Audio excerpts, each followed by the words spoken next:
तो आप सभी का स्वागत है संडे सेल्फ एक्सीलेंस सेशन में।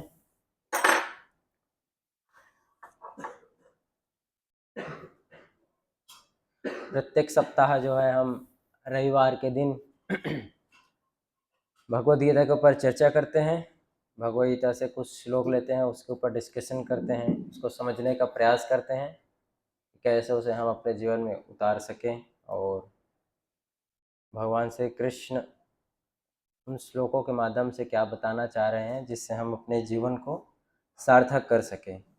तो उसी चीज़ को कंटिन्यू करते हुए आज हम पढ़ रहे हैं भगवद गीता चैप्टर 5, 5वां अध्याय है और हमने लास्ट संडे तक कंप्लीट किए हुए थे श्लोक संख्या 16 तक। इस बार हम देख रहे हैं श्लोक संख्या 17 से।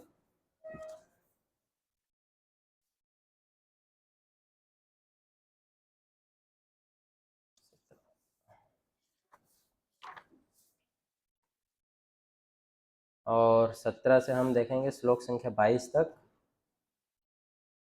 और इन श्लोकों का जो शीर्षक है वो है आत्म साक्षात्कार व्यक्ति का दृष्टि कैसा होता है, वो किस प्रकार से देखता है,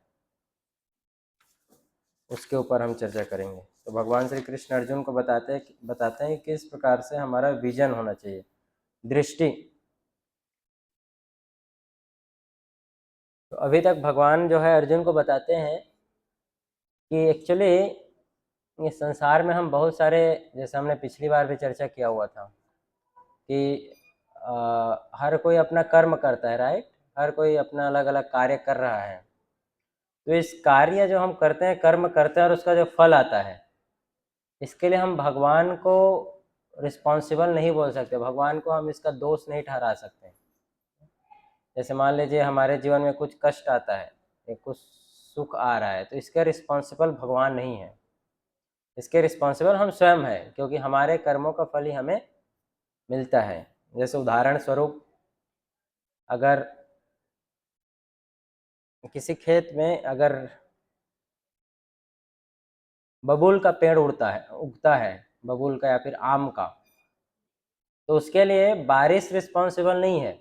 जो वर्षा हो रही है, तो वर्षा जो बारिश है वो रिस्पॉन्सिबल नहीं है, राइट। किसान ने जैसा बीज बोया रहेगा, जैसा बीज उसने डाला होगा, वैसा ही वहाँ पर फल आएगा, राइट। वर्षा जो है सबके लिए समान है, बारिश जो है, जो जल है वो सबके लिए समान है। अगर वहाँ पर आम का बीज डाला रहता तो आम आता, अगर नींबू का डाला रहता तो नींबू, या फिर दूसरा कोई भी। तो हम अपने कर्मों का हमें रिस्पॉन्सिबिलिटी लेना पड़ता है, राइट। तो इस संसार में हमारे साथ जो भी घटना घट रही है, वो हमारे कई कई जन्मों का जो हमारा कर्म है, उसी का ही ये फल है, और उसी को ही हम भोग करते आ रहे हैं, वही हमारे पास आ रहा है। तो अभी भगवान जो अर्जुन को सिखाते हैं कि किस प्रकार से एक जो कृष्ण भावना भावित व्यक्ति है, वो किस प्रकार से इस संसार को देखना चाहिए, कैसे जो है उसको इस संसार में रहना चाहिए, या फिर एक भक्त को कैसे इस संसार में रहेगा तो उसको दुख नहीं आएगा, दुख को सह लेगा, या फिर सुख भी आएगा तो सुख में प्रभावित नहीं होगा, उसके बारे में बताते हैं। तो हम पढ़ रहे हैं श्लोक संख्या 17। श्लोक संख्या 17।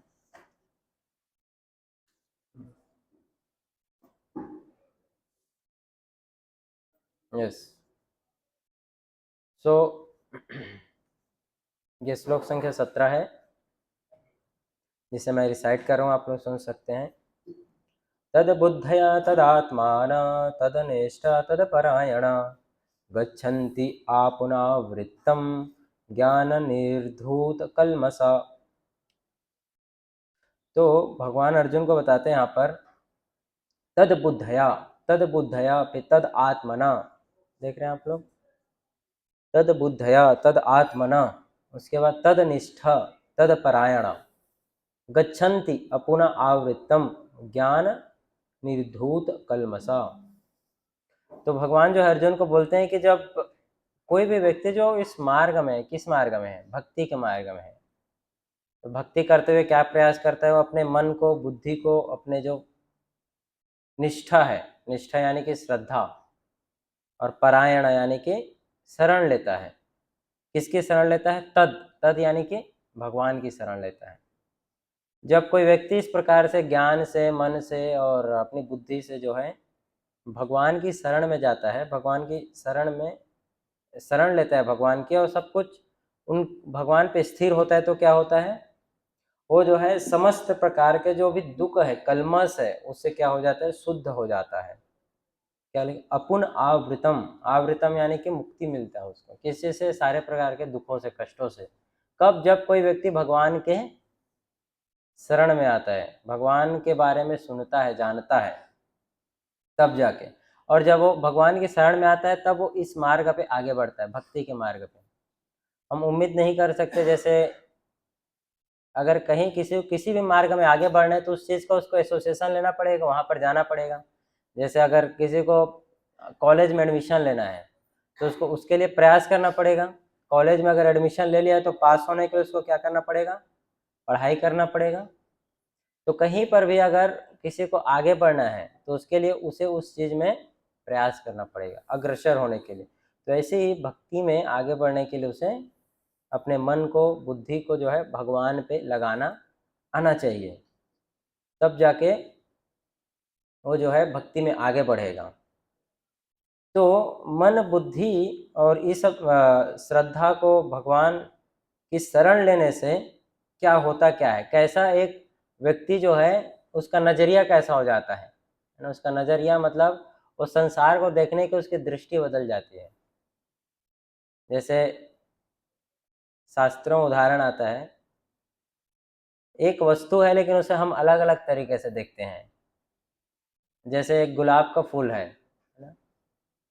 गुलाब का एक फूल है, गुलाब के फूल को 3-4 अभी जीव जंतु है जिसके बारे में हम चर्चा करेंगे। तो एक है गधा, गधा, और एक बॉयफ्रेंड, और एक भगवान का भक्त,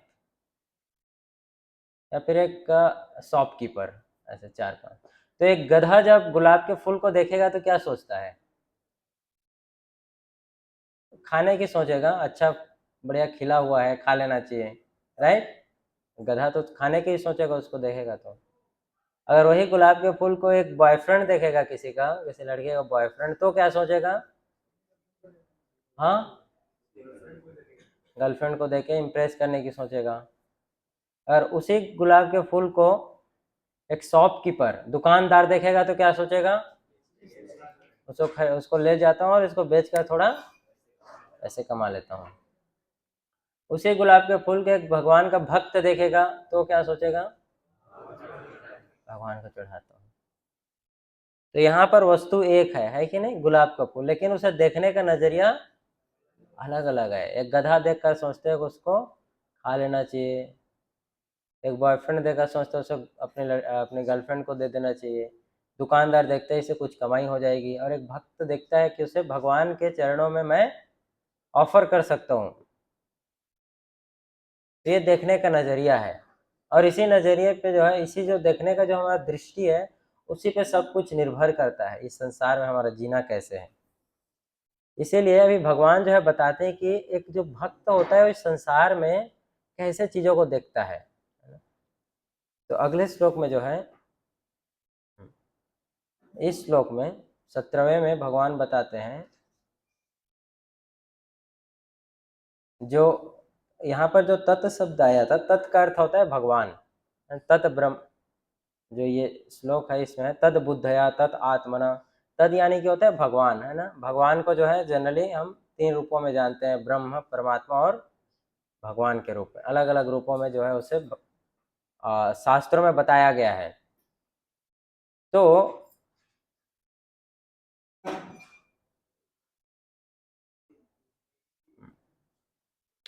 अब भगवान जो है बताते हैं कि हमारी दृष्टि कैसी होनी चाहिए। एक दृष्टि मतलब एक भक्त है वो किस प्रकार से संसार को देखेगा। तो आप लोग ये श्लोक मेरे पीछे दोहराइए, प्रयास कीजिएगा। विद्या विनय संपन्ने ब्राह्मणे गविहस्तिनि सुनी चैव स्वपाके च पंडिता समदर्शिना। तो बहुत अच्छा श्लोक है ये, है ना। अगर इस श्लोक के ऊपर अगर हम पूरा संसार अगर अप्लाई करने के इस श्लोक को अपने जीवन में उतारने का प्रयास करेंगे तो इस संसार से सारा दुख मिट जाएगा। भगवद गीता एक्चुअली हमारे जीवन के जितने भी प्रकार के कष्ट है सारे कष्टों का निवारण कर सकता है, बशर्ते उसको लोग पालन करना चाहें। अगर पूरी दुनिया का 1% लोग भी अगर भगवद गीता को पालन करने का अभ्यास करें तो भी पूरी दुनिया का प्रॉब्लम सॉल्व किया जा सके। सिर्फ 1% लोग, 100% नहीं, सिर्फ 1% लोग भी अगर भगवद गीता को मानने को तैयार हो जाए तो भी संसार से पूरा कष्ट समाप्त हो सकता है। तो इस श्लोक में बताते हैं भगवान कि जो भक्ति कर रहा है ना, जो प्रयास कर रहा है भक्ति में आगे बढ़ने का, वो जो है अपने जो ज्ञान लिया है ना, ज्ञान मिला है उसको जो भक्ति के मार्ग के, उस ज्ञान के प्रभाव से वो क्या देखता है, हर जगह भगवान की उपस्थिति को देखता है और भेद नहीं करता है। किसमें भेद नहीं करता है? विद्या विनय संपन्न ब्राह्मणे, एक ब्राह्मण में। ब्राह्मण गवि यानी कि ब्राह्मण, गवि यानी कि गाय, हस्तिनी यानी हाथी, सुनी यानी कि कुत्ता, और स्वपा के च मतलब कि जो चंडाल या फिर जो कुत्ते को खाते हैं, है ना, कुत्ते तक खाते हैं। तो किसे ब्राह्मण में, गाय में, हाथी में, और उसके बाद कुत्ते में, और कुत्ता खाने वाले व्यक्ति में, इन सब में वो जो है किसको देखता है? वो जो है भेद नहीं करता है कि ये सब अलग अलग है। सुनने में कितना अजीब लग रहा है नहीं, कैसे भेद नहीं होगा? अगर आप एक हाथी को देखेंगे, एक ब्राह्मण को देखेंगे, कुत्ते को देखें तो भेद नहीं करेंगे? हाँ, कर स्वाभाविक रूप से करेगा कोई। लेकिन तो यहाँ पर भगवान क्या बोल रहे हैं, क्या बता रहे हैं, उसको हम अभी समझने का प्रयास। समदर्शिना, सबको समान रूप से देखता है। इसका अर्थ है कि सब में जो है वो आत्मा को समझ पाता है कि सब में क्या है, आत्मा है ना। और आत्मा के होने से ही वो शरीर चल रहा है। आत्मा के होने से, उदाहरण देता हूँ आपको, बहुत ईजी हो जाएगा समझने में। कोई बाइक चला रहा है, कोई मारुति चला रहा है, कोई BMW चला रहा है, कोई बस चला रहा है, कोई साइकिल चला रहा है, सब अलग अलग गाड़ी चला रहे हैं। लेकिन जब आप देखेंगे कि उन सब में एक कॉमन है, वो क्या है? ड्राइवर, है ना। जो ड्राइवर है सब में मनुष्य ही है, राइट। जो बाइक चला रहे हो वो भी मनुष्य है, जो कार चला रहा है वो भी मनुष्य है, बस चला रहा है वो भी मनुष्य है ना। सब में जो बाह्य रूप से उनका जो गाड़ी है उसका शेप अलग अलग है सबका, राइट। लेकिन अंदर जो ड्राइवर बैठा है उसका शेप सेम है। सब मनुष्य है, 2 हाथ है, 2 पैर है ना, सिर है, ऐसा ही है शरीर। तो ड्राइवर सब में सेम है। लेकिन जो बाहर जो हम देख रहे हैं, क्या कार अलग अलग कार है, बाइक है, बस है, सब अलग अलग है। तो जो जो गाड़ी है उसको किससे कंपेयर किया गया है? शरीर से। तो उसी प्रकार से हाथी हो, एक ब्राह्मण हो, एक कुत्ता हो, या फिर एक कुत्ता खाने वाला व्यक्ति हो, इन सबका जो शरीर है वो अलग है, लेकिन अंदर जो आत्मा है वो समान है। जैसे वो ड्राइवर, सब में, सब गाड़ियों में जो है ड्राइवर एक है ना, एक मनुष्य ही है, लेकिन गाड़ी जो है अलग अलग है। तो इस रूप को देख पाता है, कौन देखता है? जो भक्ति कर रहा है। और तब जाके वो उसमें भेद नहीं करता है, भेद नहीं करता है। तो ये जो है एक भक्त को समझने का प्रयास करना चाहिए। यहाँ पर आप देख रहे हैं ना, जिसमें दिया है डायग्राम में, चित्र में, ब्राह्मण है, गाय है, कुत्ता खाने वाला है, हाथी है, सब में जो है भगवान की उपस्थिति को समझ पाता है। तो ये जो है यहाँ पर भगवान जो है अर्जुन को बताते हैं, अर्जुन को बताते हैं कि ये जब दृष्टि हम लाएंगे तो स्वाभाविक रूप से हमें इस संसार में दुख नहीं मिलेगा। जब हम हर जगह जो है भगवान की उपस्थिति को, अपने आप को भगवान से संबंधित जोड़ कर देख पाएंगे, हमारा जो संबंध है भगवान से उसको हम समझ पाएंगे। इस संसार में हमारे दुख का कारण क्या है? कि हम भगवान के साथ हमारा संबंध भूल चुके हैं, है ना? भगवान के साथ हमारा संबंध भूल गए, इसीलिए इस संसार में दुख मिल रहा है। और शास्त्रों में उदाहरण किसका दिया जाता है? जैसे मान लो एक बहुत अमीर व्यक्ति है, बहुत अमीर व्यक्ति है, लेकिन वो उसका जो बेटा है अपने बाप से उससे मिल खो गया है, वो है ना, उसका बच्चा जो उसे खो गया है। ये छोटा बच्चा जो है, हालांकि उसका पिताजी बहुत अमीर है, लेकिन क्योंकि अपने पिताजी को नहीं जानता, नहीं पहचानता, तो उसे इस संसार में, उस संसार में क्या मिलता रहेगा? दुख मिलता रहेगा, क्योंकि उसको अपना पिताजी कौन है उसको पता नहीं है, उस बच्चे को। और संसार में दर दर की ठोकर खाएगा, भीख मांगना पड़ेगा, राइट, क्योंकि उसको पता नहीं है रखवाला कौन है उसको। तो दर दर की ठोकर खाएगा, भीख मांगेगा, जहां तहां घूमेगा। लेकिन कोई एक व्यक्ति आता है और बताता है कि अरे तुम क्या कर रहे हो, तुम्हें पता है तुम्हारा पिताजी कौन है? तुम्हारे पिताजी इस शहर के सबसे अमीर व्यक्ति हैं। और उस बच्चे को ले जाकर उस पिताजी से वो मिलाता है। तो अब उस बच्चे के जीवन में कोई दुख आएगा? नहीं। क्यों? क्योंकि उसको अपने पिताजी से वो मिल लिया। तो जितना भी प्रकार का प्रॉब्लम था अब उसके पिताजी देखेंगे, राइट। उसी प्रकार से इस संसार में हर जीवात्मा के साथ है।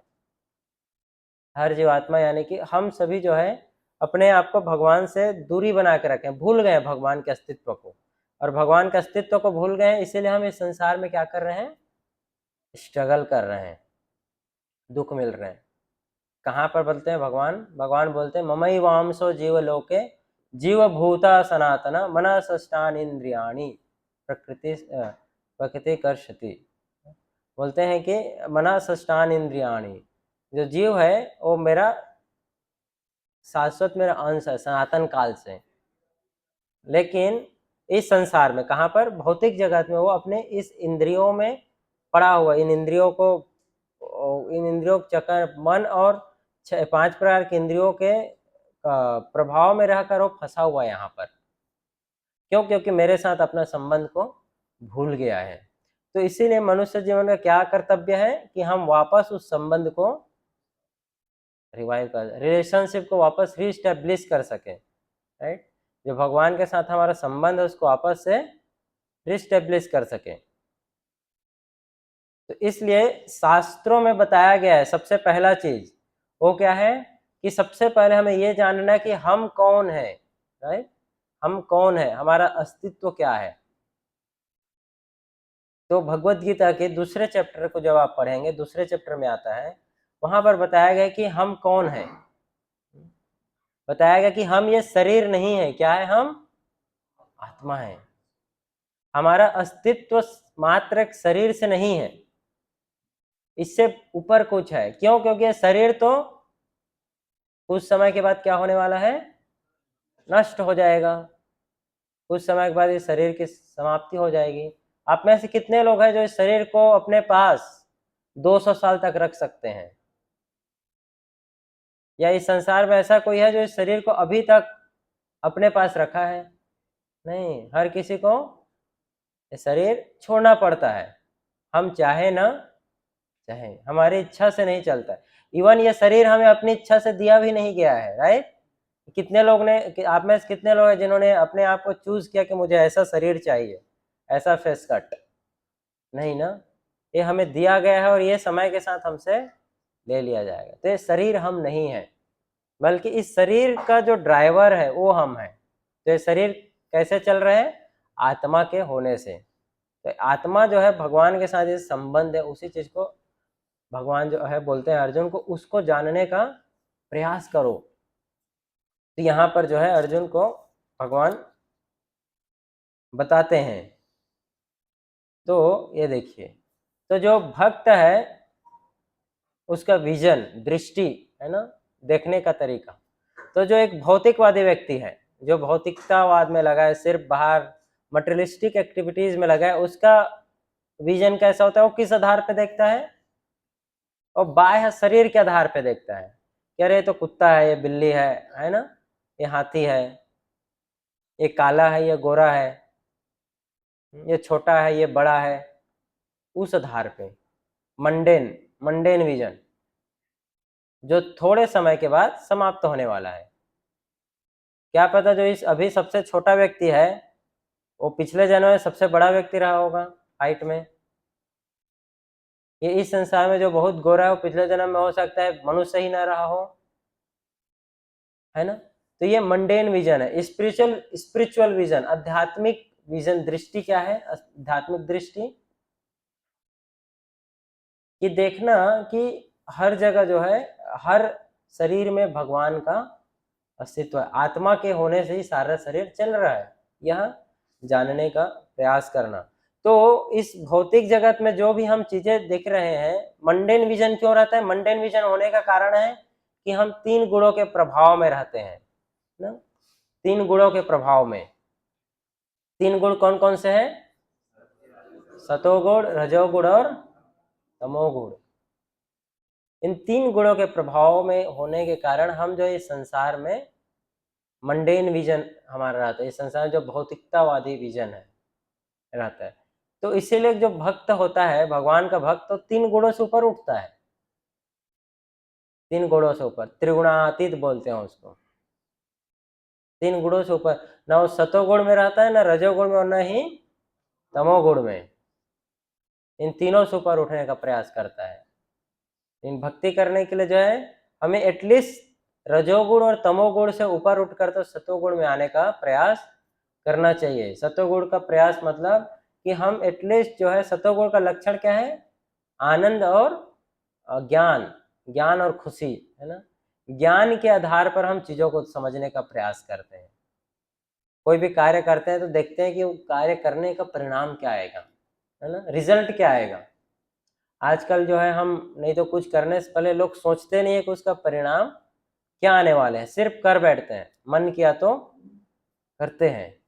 लेकिन अगर हम परिणाम को सोचेंगे कि मैं ये कार्य अभी करूंगा या ऐसा काम करूंगा तो उसका रिजल्ट क्या आएगा, तब हम उस कार्य को, अगर गलत रहेगा तो हम नहीं करेंगे, राइट।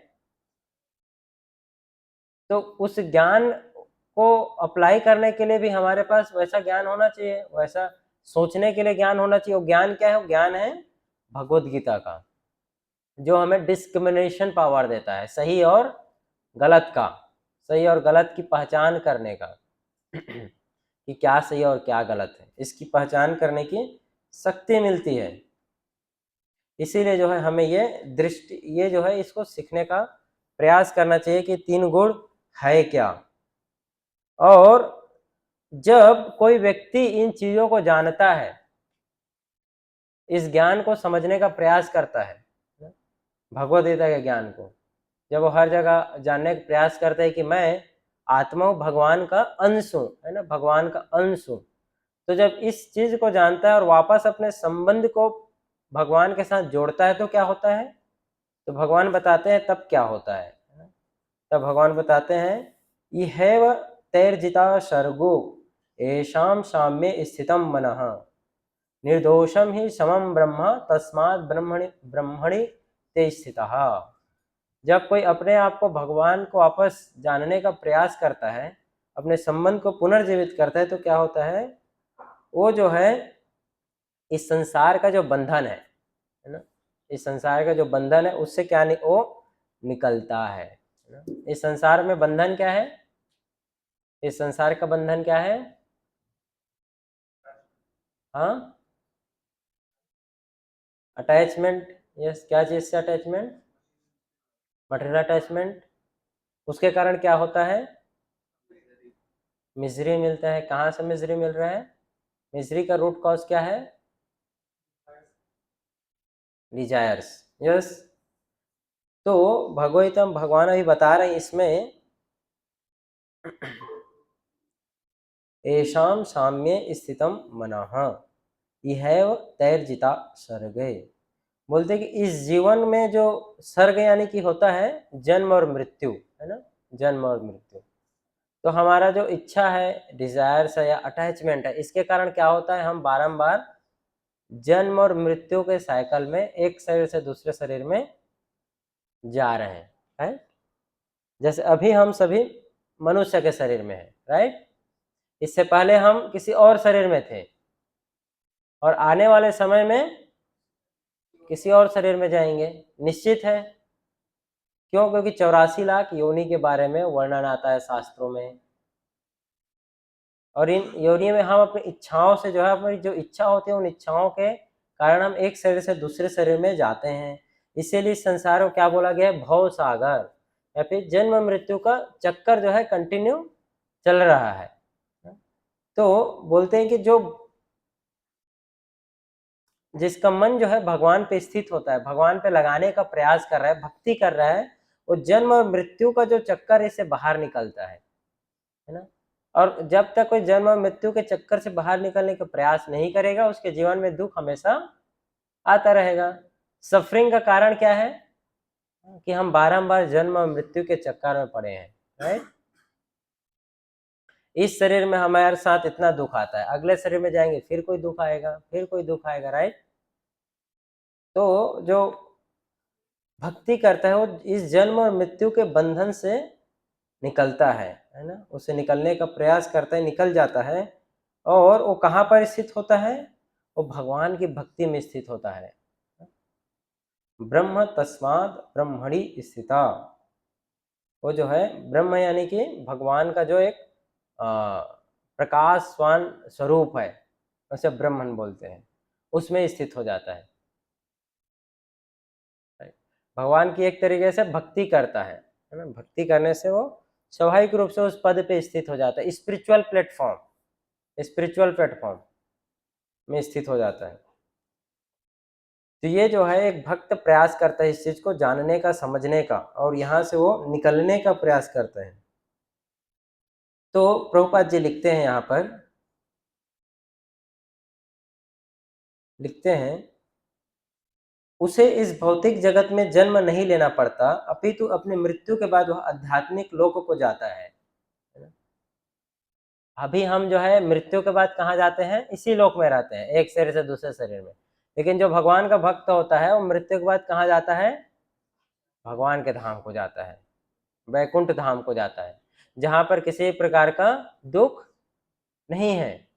इसीलिए उसका नाम क्या है? वैकुंठ। वैकुंठ, जहाँ पर किसी प्रकार का कुंठा नहीं है। इसीलिए जो है भगवान जो है कि भक्ति करके एक भक्त जो है उस धाम को जा सकता है। उसके बाद भगवान अभी बताते हैं, है ना, अभी बताएंगे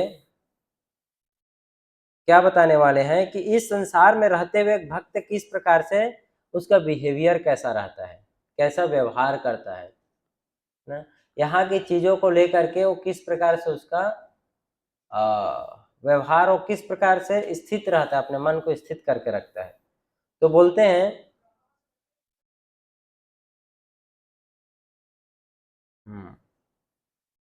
19 में बताते हैं, कई लोग ऐसे लोग हैं जो भौतिकतावाद में लगे हैं, जो सिर्फ मटेरियलिस्टिक एक्टिविटी में लगे हैं। वो ऐसा सोचते हैं कि जब तक अभी तो मृत्यु आया नहीं है तब तक हमें क्या करना चाहिए? भोग कर लेना चाहिए, एंजॉय करना चाहिए, है ना, जितना ज़्यादा होता है उतना इंद्रिय तृप्ति करना चाहिए। और जब प्रॉब्लम, क्यों? क्योंकि उन्हें प्रॉब्लम क्या है वो पता नहीं है। इस संसार में, इस संसार का सबसे बड़ा प्रॉब्लम क्या क्या है? संसार में 4 प्रॉब्लम है। इस संसार के 4 प्रॉब्लम क्या है? जन्म, मृत्यु, जरा, व्याधि।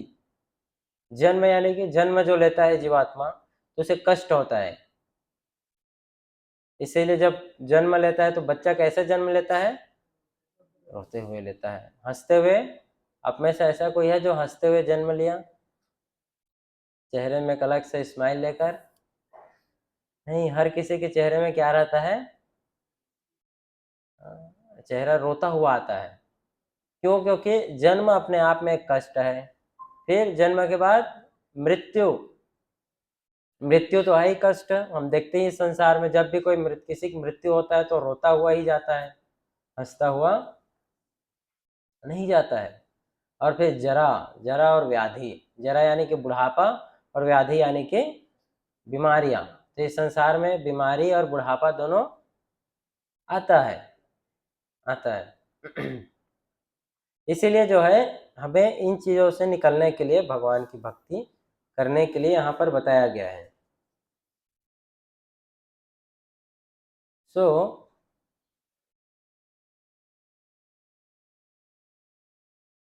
जैसे ये है,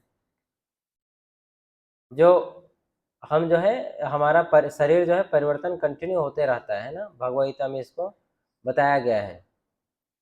लेकिन इन सब में कॉमन क्या है, जो आत्मा है, आत्मा का परिवर्तन नहीं होता है, राइट। आत्मा जो है वैसे ही रहता है। आत्मा जो है एक शरीर से दूसरे शरीर में भी जाता है तो वैसे ही रहता है। इसीलिए जो है भगवान बता रहे हैं कि हमें आत्मा को जानने का प्रयास करना चाहिए, यानी भगवान की भक्ति में लगना चाहिए। फिर बोलते हैं भगवान, जो न तो प्रिय वस्तु को पाकर हर्षित होता है और न ही अप्रिय को पाकर विचलित होता है, जो स्थिर बुद्धि है, भगवत विद्या को जानने वाला है, वह पहले से ही ब्रह्म में स्थित रहता है। तो इस संसार में जनरली क्या होता है, हम जो है बचपन से हमारे में कई सारे डिजायर्स आते हैं ना, डिजायर्स हम लोगों को देख करके इच्छा उत्पन्न करते हैं कि ये चीज भी हमें पाना चाहिए, ये चीज। इस संसार में एक्चुअली आनंद जो है हमारे बचपन से जो है हर किसी को बताया जाता है ना कि किस प्रकार से जीवन में खुश हो सकता है कोई जीव, किस प्रकार से हम जीवन में खुशी मिलेगा। तो हम क्या रहता है बचपन से हमारे में किस प्रकार से हम खुश रहेंगे, उस चीज को हम देख कर ही समझते हैं इस संसार में। जैसे हमने अपने आप को कैसे डिजाइन किया कि मैं ये मिलेगा तो खुश रहूंगा। जैसे हम किसी के पास फोन देखते हैं, अच्छा तो लगता है कि ये फोन मेरे पास आएगा तो मैं भी खुश हो जाऊंगा। किसी के पास अच्छा कार देखते हैं तो सोचते हैं कि अगर ये कार मेरे पास भी आएगा तो खुश हो जाऊंगा। या किसी के पास एक घर देखते हैं, कोई अच्छा घर है तो सोचते हैं कि ऐसा घर अगर हमारे मेरे पास भी रहेगा तो खुश रहेगा, मैं खुश हो जाऊंगा। तो इस संसार में जो हमारा खुश होने का जो तरीका है वो क्या है, दूसरे के चीजों को देखकर या फिर दूसरे की इच्छाओं को देख करके हम उस इच्छा को अपनी इच्छा बनाते हैं। तो बाह्य चीजों, बाहर की चीजों को हम अपने अंदर लाते हैं कि ऐसा हो जाएगा तो हम खुश रहेंगे। लेकिन ऐसा एक्चुअल में होता नहीं है, राइट? ऐसा नहीं होता है, क्योंकि ये जो इच्छा है ये इच्छा हमने बाहर से जनरेट किया, बाहर से। जबकि आनंद हमें अंदर से आना चाहिए, इनसाइड। इनसाइड आउट होना चाहिए, ना कि आउटसाइड इन होना चाहिए। तो इसीलिए जो है यहाँ पर भगवान बताते हैं कि जो इस संसार के कोई भी वस्तु में जो न ही दुख होता है न ही उसको खुश होता है ना, उसको प्रभाव नहीं पड़ता है इस संसार की चीजें। जैसे जैसे याद है एक बार वर्ल्ड कप हो रहा था तो इंडिया जो है वर्ल्ड कप नहीं था, कुछ तो मैच था। तो मैच जो है इंडिया जीत के आया तो वहां पर जो है लोग एयरपोर्ट में उनका गार्लैंड लेकर वेलकम करने के लिए पूरे लोग खड़े थे वहां पर, है ना। वेलकम करने के लिए सब लोग तैयार थे। और जितने भी क्रिकेटर्स हैं उनका उनको जो है बढ़िया उनका पुतला बनाकर उसको पूजा करने लगे कि इन्होंने क्या किया, अभी हमारे देश को ट्रॉफी दिलाया, है ना, जिताया, देश को जिताया। लेकिन फिर से अगले 2 साल बाद वही टीम खेलने के लिए गई और जब अगली बार गई तो टीम हार गई पूरे तरीके से। तो इस बार जब वो आ रहे थे तो क्या किया लोगों ने, उनका पुतला बना करके उसको क्या कर रहे थे, जला रहे थे। कहने का मतलब है कि हम जो है जो आनंद है ना उसको बाहर ढूंढ रहे थे, इसीलिए हो रहा हुआ।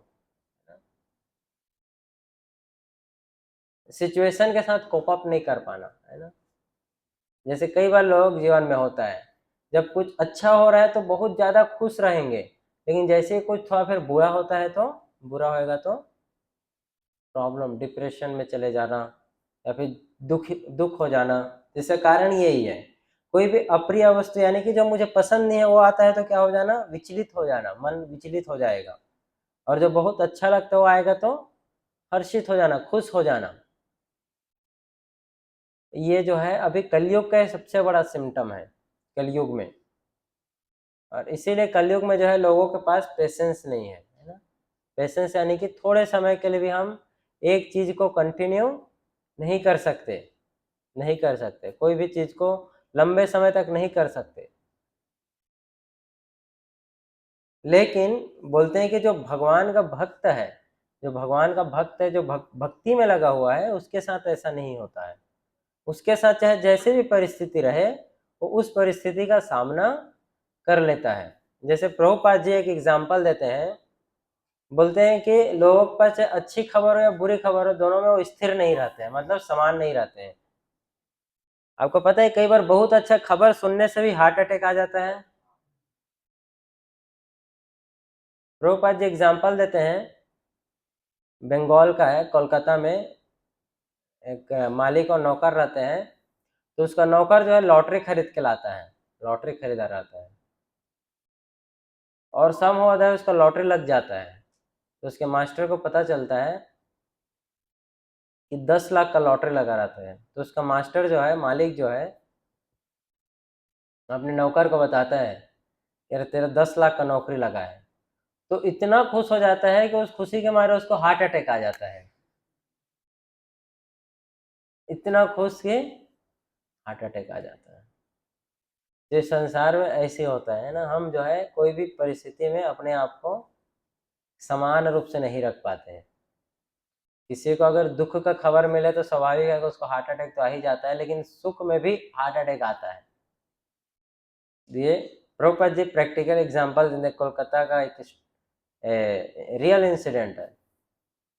तो हमें समझना चाहिए, इसीलिए जो है हमें भगवान की भक्ति में लगनी चाहिए, क्योंकि भगवान के जब भक्ति में हम रहते हैं तो हम हर परिस्थिति का सामना करना सीख जाते हैं, सारी परिस्थितियों का, ऊपर नीचे अप्स एंड डाउन सबका।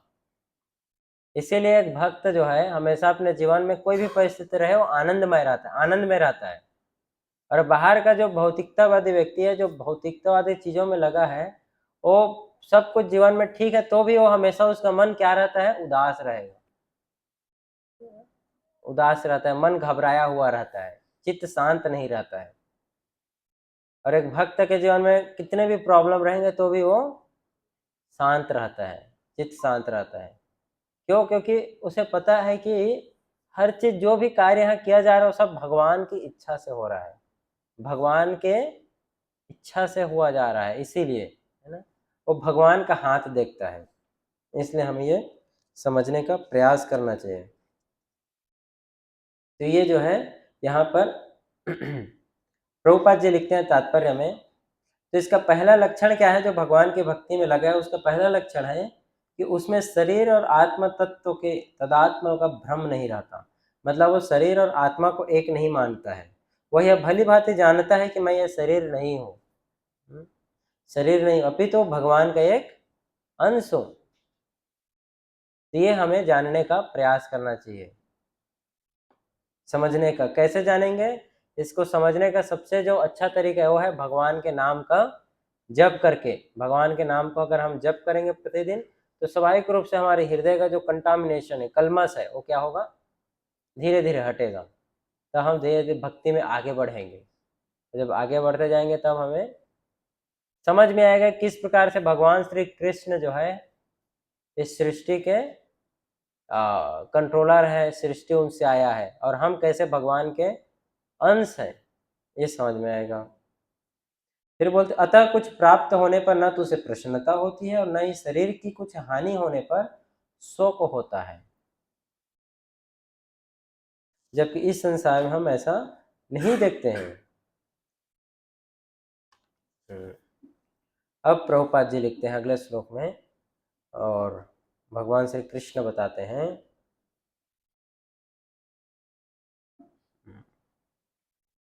इसमें बोलते हैं ब्राह्य स्पर्शेषु असक्तात्मा विदन्ति आत्मनि यत सुखम स ब्रह्म योग युगात्मा सुखम अक्षयम मां श्रुते अश्नुते।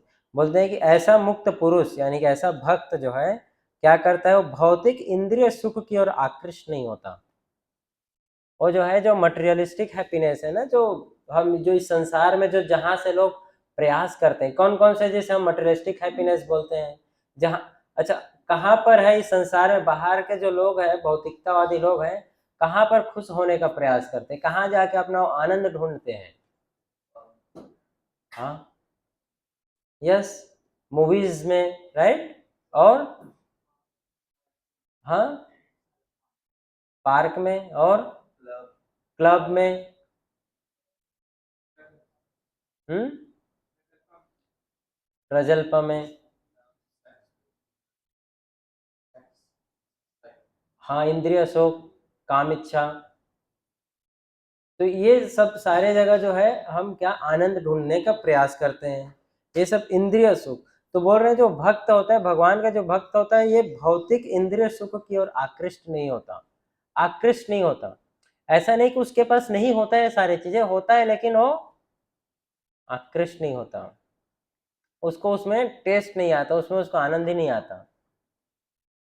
तो ये कब संभव है? जब आपके पास हायर टेस्ट रहेगा, है ना, जब उच्च कोटि का आनंद रहेगा, तब जाके हम जो निचले स्तर का, जो छिछला एकदम स्तर का आनंद, जो खुश, क्या बोलते हैं, जो खुश होने का तरीका है, उसको हम मिटा पाएंगे, राइट। आनंद होने का तो क्या बोलते हैं, तो अगर भौतिक इंद्रिय सुख की ओर आकृष्ट नहीं होता है तो क्या होता है, सदैव समाधि में रहकर अपने अंदर में आनंद का अनुभव करता है ना, आनंद का अनुभव करता है। इस प्रकार स्वरूप सिद्ध व्यक्ति परम ब्रह्म में एकाग्रचित होने के कारण असीम सुख भोगता है। तो क्योंकि एक भक्त जो है, भगवान का भक्त, क्योंकि उसका मन जो हमेशा भगवान पे लगा रहता है, इसीलिए उसको अंदर से इतना आनंद मिलता है। और इसका प्रमाण क्या है कि एक भक्त आनंद में रहता है? प्रमाण है, जब आप मंदिर आएंगे तो आप देखना भक्त लोग क्या करते रहते हैं, डांस करते रहते हैं, है ना, कीर्तन में, देखा है आपने? और कोई डांस कब करता हाँ, जब वो आनंद में रहता है ना। आनंद, जब कोई आनंद में है तभी उसका पैर हिलेगा, नहीं तो वो बेचारा खड़ा ही रहेगा, डांस नहीं कर पाएगा। आनंद में रहेगा तभी, इसीलिए बाहर वाले डांस करने से पहले क्या करते हैं लोग, दारू पी लेते हैं भूलने के लिए, गम को भुलाने के लिए। जब गम को भूल जाते हैं तब वो डांस करते हैं। देखा है आपने, किया है आपने? नहीं। तो इसीलिए बाहर जो है ये हो रहा है, ये होता है, गम को भुलाते हैं पहले, उसके बाद डांस कर। तो जो जो आनंद में जो खुश है वो स्वाभाविक रूप से डांस करेगा कीर्तन में, है ना, स्वाभाविक रूप से उसका पैर हिलेगा भगवान को देख करके। इसीलिए आप देखना प्रतिदिन भक्त जो है मंदिर में डांस करता है, कीर्तन करता है, उत्साह से गाता है। कोई गाता भी कब है, जब वो आनंद में रहता है, तो है ना, भगवान के सामने गाता है, डांस करता है। इसीलिए जो है और बाहर जो है भौतिकतावादी जो आनंद है, उसमें ये चीज नहीं है, उसके लिए भक्त आकर्षित ही नहीं, तो आसक्त ही नहीं रहता है। और इसका सबसे बेस्ट एग्जाम्पल हमारे शास्त्रों में जो आता है वो है हरिदास ठाकुर का। हरिदास ठाकुर का एग्जाम्पल आता है। हरिदास ठाकुर एक बहुत ही यंग भगवान के भक्त, बहुत ही जवान युवा भगवान के भक्त थे। आप देख रहे हैं ना फोटो में, ये हरिदास ठाकुर जो है रोज भगवान श्री कृष्ण का नाम जप करते थे, है ना, भगवान का नाम जप करते थे, 3 लाख बार नाम लेते थे हरे कृष्ण महामंत्र का। तो क्योंकि जब ये भगवान का नाम लेते थे, हमेशा आनंद में रहते थे, तो उस समय जो वहाँ का राजा था, वहाँ का जो उस एरिया का जो मेन लीडर था, उसने, क्योंकि इनकी ख्याति बढ़ने लगी थी उस एरिया में, तो उसने इनको बदनाम करने के लिए क्या किया, इनके पास एक बहुत ही सुंदर स्त्री को, एक वैश्या को भेज दिया रात के समय कि जाओ और उसे कैसे भी करके फंसा लो, फंसा लो।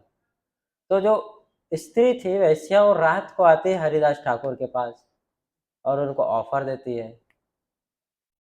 कि आप इतने जवान युवा हैंडसम, कितना गुड लुकिंग फेस है आपका, और मैं इस एरिया की सबसे सुंदर स्त्री हूँ, क्यों नहीं हम मिल जाते दोनों।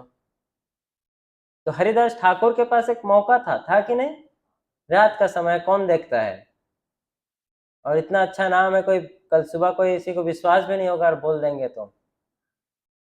इन हरिदास ठाकुर ने क्या कहा कि अभी जो है मुझे भगवान का नाम जप करना है, 3 लाख नाम लेने हैं, उसमें कुछ नाम लेना बाकी है, तो नाम मेरा कंप्लीट हो जाएगा, तो तुम बैठो यहीं पर सुनो थोड़ी देर, तुम बैठो, मेरा नाम कंप्लीट होएगा उसके बाद। तो ये आप समझो, ये स्टेटमेंट बोलने के लिए कितना कैरेज चाहिए, है ना, ये कैरेज चाहिए। हमारे साथ तो इस तरह ये है कि हम जब पढ़ाई कर रहे हैं और फोन की घंटी टिंग एक बार बजता है तो हम तुरंत बुक बंद करके ध्यान फोन की ओर चला जाता है कि पता नहीं कौन सा मैसेज आया है, वे कौन सा नोटिफिकेशन आया। और हरिदास ठाकुर साहब साक्षात जो है, सुंदर स्त्री आ गई तो भी वो अभी प्रभावित नहीं हो रहे हैं, समझना चाहिए। फिर हरिदास ठाकुर कंटिन्यू भगवान का नाम जप कर रहे हैं, इतने में सुबह हो गया। वो स्त्री डर गई, बोली कि ठीक है अभी जा रही हूँ, कल वापस आऊंगी। फिर अगले दिन रात को आई, फिर वही केस हुआ, बोली कि अभी तो मेरा नाम लेना बाकी है भगवान का, एक बार नाम पूरा हो जाएगा उसके बाद तुम्हारी इच्छा को मैं पूरा कर दूंगा। फिर वैसे ही रात भर भगवान का नाम जप कर रहे हैं हरिदास ठाकुर, इसमें सुबह हो गया। और फिर तीसरी रात को बोले फिर आई हो, आज तो कैसे भी करके इसको गिराना ही है। लेकिन आज जब नाम कंप्लीट करते करते उस स्त्री का ही मन बदल गया, है ना, स्त्री का मन बदल गया और उनके पैरों पे गिर करके क्षमा मांगने लगी कि मुझे जो है इस व्यक्ति ने भेजा था आपका नाम बदनाम करने के लिए। क्यों बदल गई वो स्त्री? क्योंकि हरिदास ठाकुर जब नाम ले रहे थे तो नाम जो है इन स्त्री के कान में भी जा रहा था। तो भगवान का नाम इतना पोटेंट है जो किसी को भी हृदय बदल सकता है, किसी का भी हृदय उसे बदल सकता है। इसीलिए हमें भगवान का नाम जप करना चाहिए। अब हरिदास ठाकुर ने बोला ठीक है, तुम्हारे पास जो भी पैसा है अभी तक तुमने जो भी कमाया सबको बांट दो, है ना, सबको बांट दो। उस स्त्री ने बांट दिया सबको, और हरिदास ठाकुर ने उसे वहां पर उसको माला दे दिया और बोले कि तुम यहीं बैठो, तुलसी का पौधा था वहां पर बैठ के नाम जप करो। और हरिदास ठाकुर वो जगह छोड़ करके दूसरे गांव को चले गए। क्यों? क्योंकि ये आप समझो, ये शक्ति, ये जो बोल रहे हैं यहाँ पर कि भौतिक इंद्रिय सुख की ओर आकृष्ट नहीं होना कब संभव है? जब हम भक्ति में आगे बढ़ेंगे। ऐसे आर्टिफिशियली तरीके से नहीं संभव है। हम आर्टिफिशियली कितना भी प्रयास कर लें, 2 दिन के बाद 3 दिन के बाद वापस गिर जाएंगे उस पद से, है ना। अगर उस स्तर पे जाना है तो हमें कहीं ना कहीं प्रयास करना चाहिए कि हम जो है भगवान की भक्ति में लगे, है ना, भगवान की भक्ति में लगे। इसीलिए जो है अगले श्लोक में, जो इस यहाँ का अंतिम श्लोक है, इसमें जो है भगवान बताते हैं अर्जुन को कि जो बुद्धिमान व्यक्ति है, बुद्धिमान मनुष्य है, वो क्या करता है। एक बुद्धिमान व्यक्ति क्या करेगा? ये श्लोक आप लोग मेरे पीछे दोहराइए। ये ही संस्पृशजा भोगा दुःखयोन एव ते आगन्तवन्त कौन्तेय न तेषु रमते बुधा। बोलते हैं कि जो बुद्धिमान मनुष्य है, बुद्धिमान मनुष्य किसको बोलेंगे? बोलते हैं कि जो बुद्धिमान मनुष्य है वो क्या, वो दुख के कारण में भाग नहीं लेता। जहां पर दुख मिलने वाला है वहां पर वो जाता ही नहीं। अब कहां पर दुख मिलने वाला है पता होना चाहिए, तभी नहीं जाएंगे, है कि नहीं। अगर आपको बता दिया जाए कि कल यहाँ पर आपके लिए डेंजर है, तो आप जाएंगे वहां पर? नहीं जाएंगे। तो कहाँ पर दुख मिलने वाला है? भगवान बोलते हैं कि जो दुख है वो कहाँ मिलता है? जो भौतिक इंद्रियों के संसर्ग से उत्पन्न होता है। भौतिक इंद्रियों मतलब कि जो सेंस ऑब्जेक्ट है ना, हमारी जो इंद्रियां हैं, इन इंद्रियों का जैसी भौतिक ऑब्जेक्ट से संपर्क आता है, स्पर्श होता है, क्या आता है वहां पर? दुख आता है, दुख मिलना शुरू हो जाता है। जैसे उदाहरण के लिए पतिंगा देखा आपने? बरसात के दिन में निकलता है कीड़ा, एक पतिंगा। पतिंगा जो है बरसात के दिनों में बाहर लाइट रहता है ना, घर के बाहर लाइट रहता है। तो आप देखना सुबह उस लाइट के नीचे कितने सारे पतिंगे मरे हुए रहते हैं। कैसे?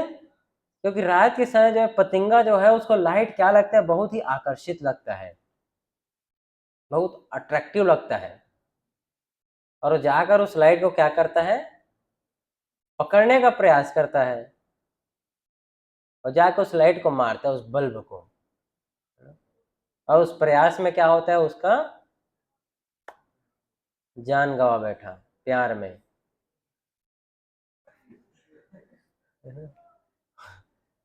प्यार में जान गंवा बैठा वो। तो पतंगा जो है उस लाइट की ओर आकर्षित होता है, उसको मार मार के अपना प्राण गंवा बैठता है। क्यों? क्योंकि जैसे हमारी जो क्या, उसकी आंखें जो है, पतंगा का आंख जो उस लाइट से अट्रैक्ट होता है, अच्छा लगता है उसको। तो ऐसे ही संसार में बहुत सारी चीजें जो हमें अच्छी लगती है कि नहीं? और अच्छी लगने वाली चीजों के पास हम जाते हैं और क्या होता है, हमारा विनाश हो जाता है। इसीलिए बोल रहे हैं कि दुख के कारण में भाग ही नहीं लेता एक जो बुद्धिमान व्यक्ति है, एक भगवान का भक्त है, वो क्लब में जाता ही नहीं है। क्यों जाएगा क्लब में वो, जब उसको आनंद कीर्तन में ही मिल रहा है? क्यों बाहर जाकर वो मांस मछली खाएगा, जब उसको प्रसाद में ही आनंद मिल रहा है? राइट?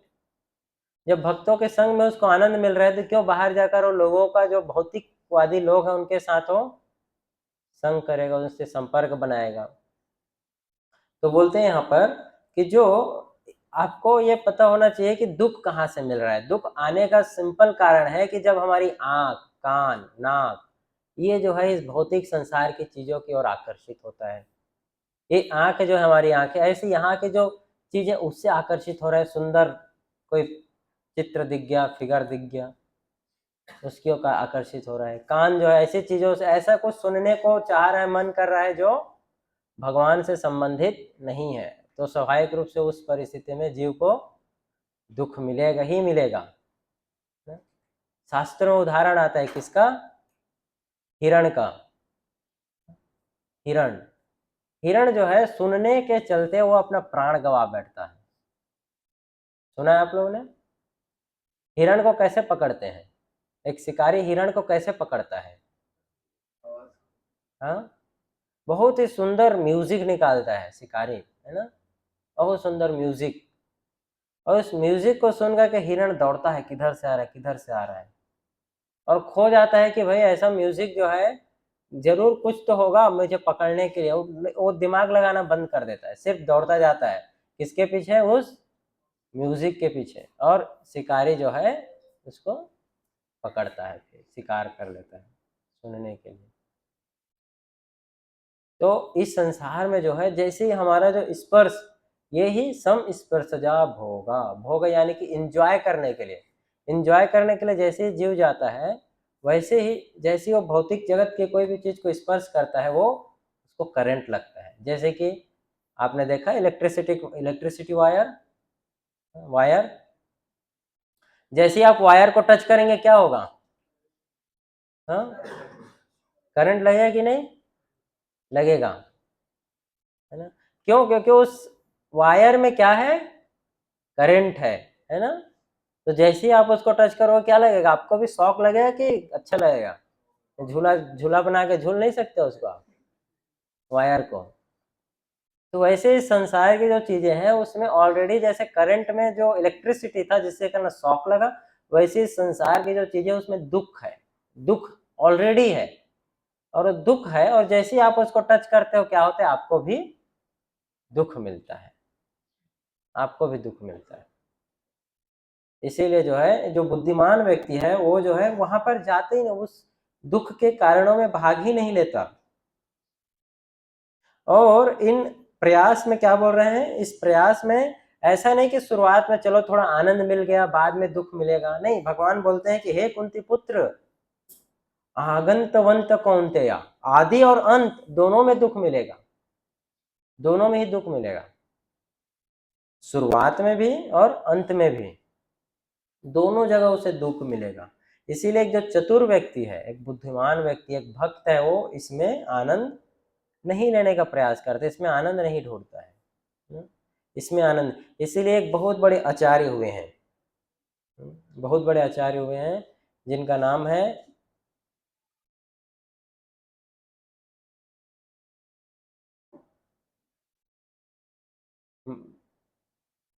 यमुनाचार्य, है ना, यमुनाचार्य है। तो यमुनाचार्य बोलते हैं कि जैसे ही मेरे को डाला तो था शायद, तो यमुनाचार्य बोलते हैं कि जैसे ही इस संसार का कोई भी,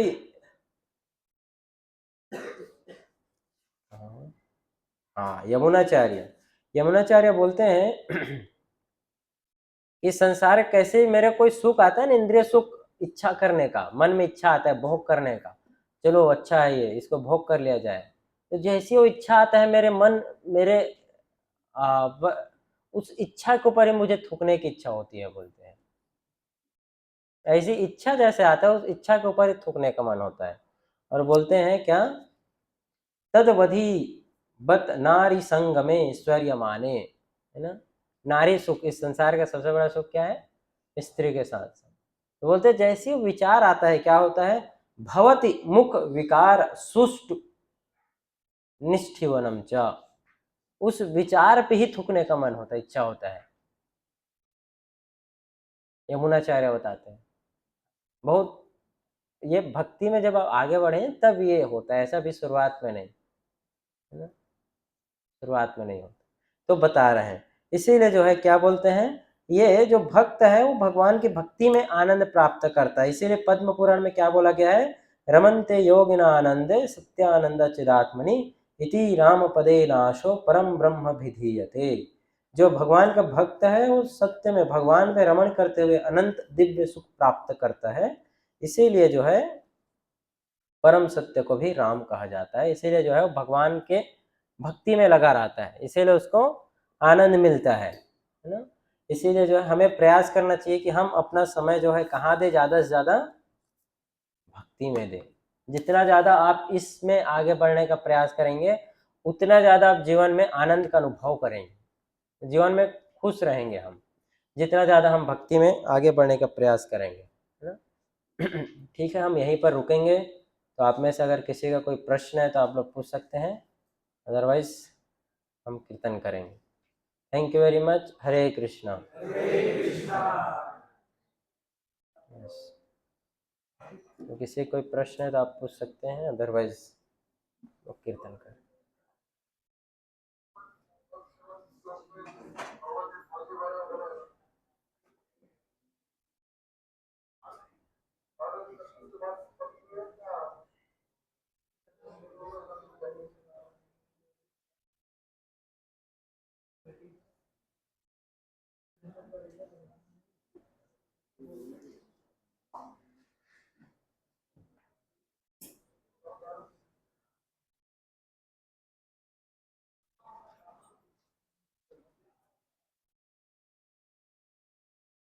ओके, हो गया। ओके, सो अभी हम, आप लोग बैठे रहिए अपने स्थान पे ही। अभी भक्त लोग ने आप लोग के लिए ड्रामा प्रिपेयर किए हैं, तो आप लोग ड्रामा देखिए, उसके बाद जो है हम कीर्तन करेंगे।